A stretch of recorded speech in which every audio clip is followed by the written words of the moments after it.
State capacity refers to the state's ability to perform its functions and implement policy. This encompasses activities such as tax collection, law enforcement, and public goods provision, all of which are essential for economic development. But states don't emerge fully formed. State capacity builds and expands over time, and this itself may affect economic outcomes. This paper traces the dynamic consequences of state building and studies one of history's most ambitious state-building experiments, the administrative reform initiated by the French Revolution. Prior to this, the French kingdom was governed through a complex, multi-layered system with around 800 local administrative centers. Citizens commonly relied on multiple jurisdictions for different services, and grievances over administrative complexity were widespread. As a result, in February 1790, France's first Constituent Assembly radically reorganized the state. To ensure all citizens were no more than a day's travel away from their administrative center, they divided the country into 83 homogeneous units, each with its own capital performing all state functions.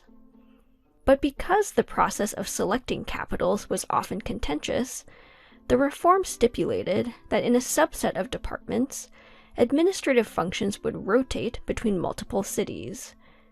This system was ultimately abandoned in 1791 when the Assembly abolished rotations and ordered the local capital to remain where it was currently located.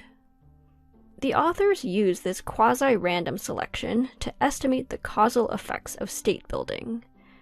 They compare final capitals with candidate cities and trace both the short and long-term evolution of three dimensions of state capacity.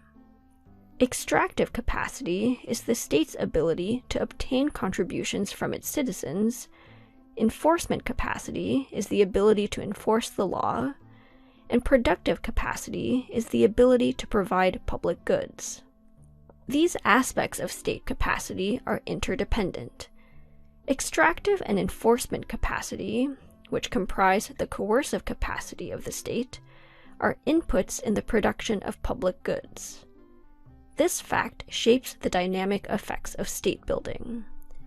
Using a simple model, the authors show that actions such as the 1790 reform can trigger investments in the coercive capacity of the state long before they deliver economic benefits. In the model, once a city is designated a capital, it invests in building its coercive capacity by levying higher taxes relative to other cities. This initially drives citizens away, but in time, early investments in coercive capacity translate into higher levels of productive capacity. Capitals are able to increase their provision of local public goods, and in the long term, this leads to higher productivity and population growth. And these patterns do appear in the French setting. Prior to the 1790 reform, capitals are no different from other candidate cities.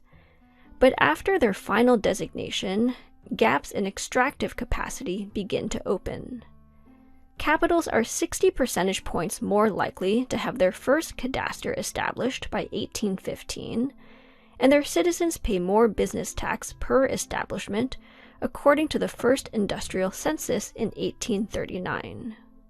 They also send more men to Napoleonic armies between 1802 and 1815, despite being no more populated than comparable candidate cities. Alongside these changes in extractive capacity, there is also a rapid increase in enforcement capacity. Capitals have more prisons and tribunals as early as 1820 and have larger police forces by 1816. But in contrast to these short-term increases in coercive capacity, effects on productive capacity only appear later. Capitals are more likely to have a secondary school, but this effect is only present after 1850. Similarly, there are medium-term effects on the provision of social services and infrastructure such as telegraph networks and train stations. These patterns are consistent with the idea that the benefits of state building are delayed as resources are initially invested in building the state's coercive capacity. But over time, substantial benefits do materialize. In the medium and long term, capitals experience greater development and growth, likely due to their increased investment in public goods. They have greater access to banks, and their economic divergence relative to candidate cities widens over the second half of the 19th century. More patents are registered by citizens of capitals starting around 1870, and there are sizable effects on population growth.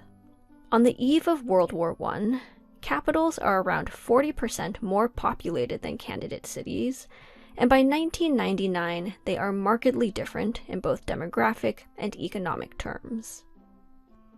And so, this episode illustrates the dynamic consequences of state building. Cities chosen as capitals in 1790 ended up outgrowing their otherwise similar competitors, but these effects only materialized over time. In the short term, citizens living in or near capitals were more exposed to the state's coercive capacity, as embodied by higher levels of taxation and military conscription. As a final point, the authors note that while these investments in state capacity ultimately paid off, this isn't always the case. Other research shows that the process of state building can unfold differently if, for example, the initial buildup in coercive capacity is so large as to prevent the emergence of a cohesive society. In different settings, many factors can shape the dynamics of state building.